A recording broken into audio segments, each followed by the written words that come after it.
국민TV 뉴스가 창간했습니다. 빠르고 정확한 뉴스, 국민TV 뉴스의 텍스트 버전을 여러분 앞에 내놓습니다. 국민TV 라디오의 각종 콘텐츠를 이제는 읽으실 수 있습니다. 뉴스.국민.tv, 국민TV 뉴스에서 세상의 모든 뉴스와 만나세요. 국제뉴스 전문 캐스터 나와 있습니다. 황준호 기자. 예, 안녕하십니까. 갑자기 이 시나리오가 없어져가지고 헷갈렸습니다. 자, 알카에다 테러 첩보에 대한 이야기부터 시작해 볼까요? 지난 주말을 거치면서 알카에다가 서방을 상대로 테러를 저지를 수 있다는 얘기가 급속도로 확산되고 있습니다. 네. 미국, 영국, 프랑스 이런 나라들은 중동하고 북아프리카 지역에 있는 자국 대사관 혹은 영사관의 운영을 중단시켰는데요. 미국의 경우는 17개 나라 21개 공간의 문을 닫았습니다. 또 미 국무부는 8월 말까지 중동과 북아프리카 지역에서 테러가 날 가능성이 있다라고 하면서 미국인들에 대해서 해외여행 경계령을 내렸습니다. 다른 서방 국가들도 비슷한 움직임을 보이고 있고요. 이 중동 말고도 인도, 러시아, 태국 이런 나라들에서도 테러 비상이 걸린 상태입니다. 네. 그런 테러 첩보는 어떻게 파악한 거죠? 예멘에 거점을 둔 알카에다 아라비아 반도 지부가 최근 몇 주 동안 내부 연락이 집중되는 현상이 있었고, 특히 최근 며칠 동안은 그 빈도가 아주 뚜렷하게 늘어나면서 그게 테러 징후다라는 판단을 미국에서 하게 됐습니다. 미국에서 관련 정보를 다루는 국회의원들은 각종 방송에 나와서 9.11 테러 직전하고 유사하다라는 말을 여야 가릴 것 없이 하고 있고요. 미국 당국자들은, 정부 관계자들은 알카에다의 공격 준비가 마지막 단계에 접어든 걸로 보인다, 이런 말도 했습니다. 아니, 그러면은 미국이 지난 12년간 벌인 테러와의 전쟁은 말짱 도루묵입니까? 예, 알카에다 소탕한다고 아프가니스탄, 이라크 이런 나라들 침공하면서 수많은 민간인들을 무고하게 사망시켰는데요. 소탕은커녕 세력만 더 커지게 됐습니다.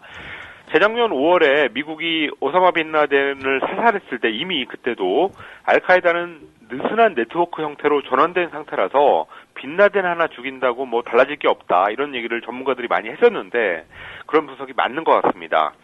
그리고 리비아에서 카다피 정권을 전복시키려고 서방에서 반군들한테 무기를 많이 줬었는데 그 반군들 중에서 알카에다 세력이 많아서 그 무기들이 말리, 소말리아 이런 나라들로 퍼져나갔습니다.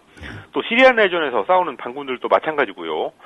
그렇기 때문에 알카에다가 이렇게 다시 부활한 거는 알카에다 자체의 노력도 있겠지만 서방에서 힘을 키워준 측면이 다분히 있습니다. 네, 미국도 정신이 번쩍 났겠네요.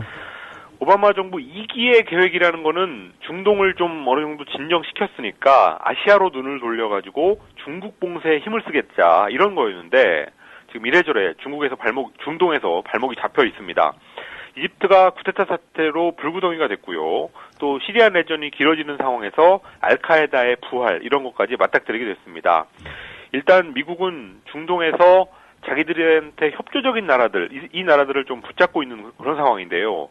이집트에서는 군부, 그리고 또 반대편에 있는 반정부 시위대, 이 대표자들을 만났었고, 또 이스라엘 팔레스타인 분쟁에서 협상을 중지하기도 했습니다.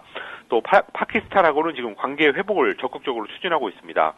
그렇지만 이 미국이 테러의 근본 원인을 성찰하지 않고 테러 방지라든지 혹은 상황을 일시적으로 모면하는데 이런 데에만 신경을 쓴다면은 악순환에서 빠져나올 수는 없을 것 같습니다. 네, 악순환에서 빠져나올 수 없을 것 같다는 전망이 그럴듯합니다.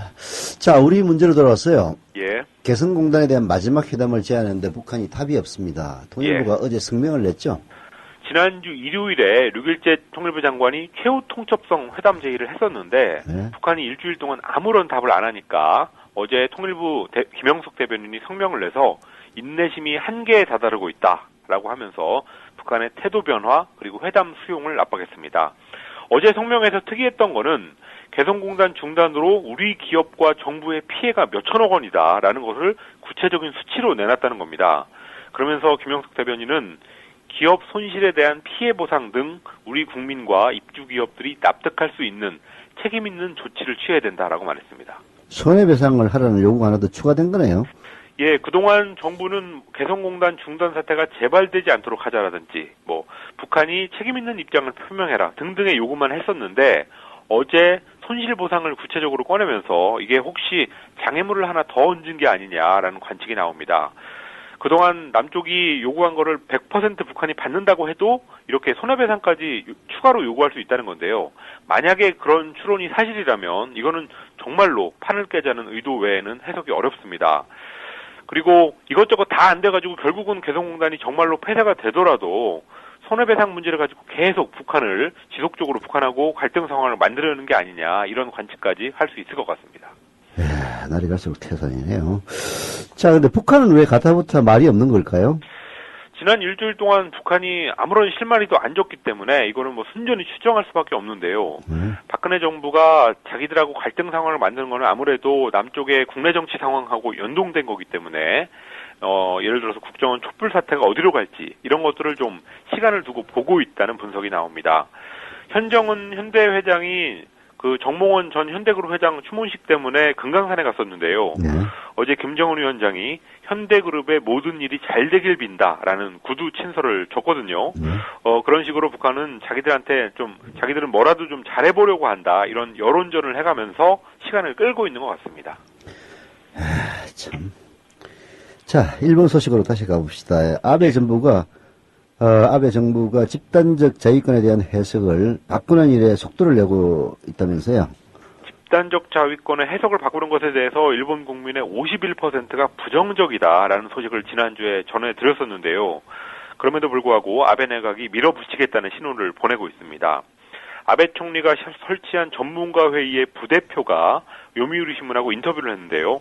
집단적 자위권을 전면 허용하는 내용의 새 헌법 해석을 제안할 방침이다라고 말했습니다. 집단적 자위권은 쉽게 말해서 미국이 공격을 받으면 동맹국인 일본도 같이 보복에 나서겠다 이런 뜻입니다.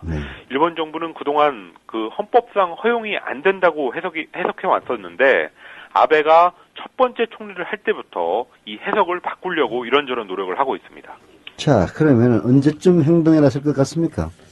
요미우리하고 인터뷰한 전문가 회의의 그 부대표는 9월에서 10월, 그러니까 올해 하반기에 보고서를 정리해서 낼 거다라는 말을 했습니다.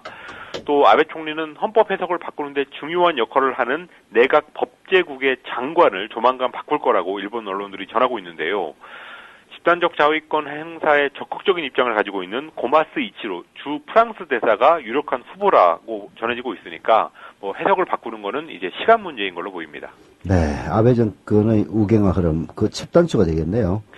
예, 일본 우경화의 지표라고 하면 개헌, 그리고 집단적 자위권의 해석 변경, 또 위안부 강제 동원을 인정하고 사과했던 고노다마의 수정, 또 군사력 강화 이런 것들이 있습니다. 일본 와세다대 이종원 교수가 오늘 한겨레에 쓴 칼럼을 보니까요. 아베 정권이 개헌 같은 거는 중장기적인 과제로 돌리고 집단적 자위권의 해석 변경이라든지 아니면 고노다마의 수정 이런 것처럼 내각 자체적으로 할 수 있는 것들부터 우선 밀어붙일 거다 이런 전망을 했습니다. 그러니까 아소 부총리가 지난주에 나치처럼 조용히 행동하자라고 말한 거는 그런 맥락이라는 건데요. 앞으로 3년 동안 선거가 없으니까 시간이 지금 넉넉하게 있고 또 국민 여론은 좀 불리하고 그러면서 미국이 압력을 보내고 있으니까 거기에 대해서 무리하지 말고 내각의 힘만으로 할 수 있는 것부터 우선 해결하겠다 이런 전술이라고 합니다. 네. 자, 마지막으로 페이스북 기업 광고에 좋아요라는 클릭수를 늘려주는 공장이 번성하고 있다고요. 예. 페이스북에 가짜 계정을 만들어서 기업 광고가 뜨면 거기에다 호감을 표시하는 좋아요를 돈 받고 누르는 이른바 클릭 공장이 방글라데시에서 번성하고 있다고 영국 가디언이 보도했습니다. 서방 기업의 광고고요, 당연히. 이 좋아요 1000번을 클릭하는데 $15, 우리 돈으로 1,600원 정도를 받고 있다고 합니다. 16,000원 정도겠네요. 아, 그렇습니다. 예. 기본적으로 좋아요 클릭수를 믿을 수 없게 하는 일이고요. 또 기업들이 지불하는 그 클릭 공장 사업주가 이 돈을 거의 다 먹고 노동자들한테는 1년에 한 12만 원에서 13만 원밖에 주지 않아서 인권 문제까지 제기되고 있습니다. 방글라데시 하면은 뭐 H&M이라든지 자라 이런 외국 의류 브랜드의 옷을 노동 착취를 통해서 아주 싼 값에 생산하는 기지로 유명한데요. 노동자들이 이렇게 클릭 조작까지 동원되고 있는 실정입니다. 수고하셨습니다. 지금까지 네, 감사합니다. 지금까지 황준호 기자였습니다.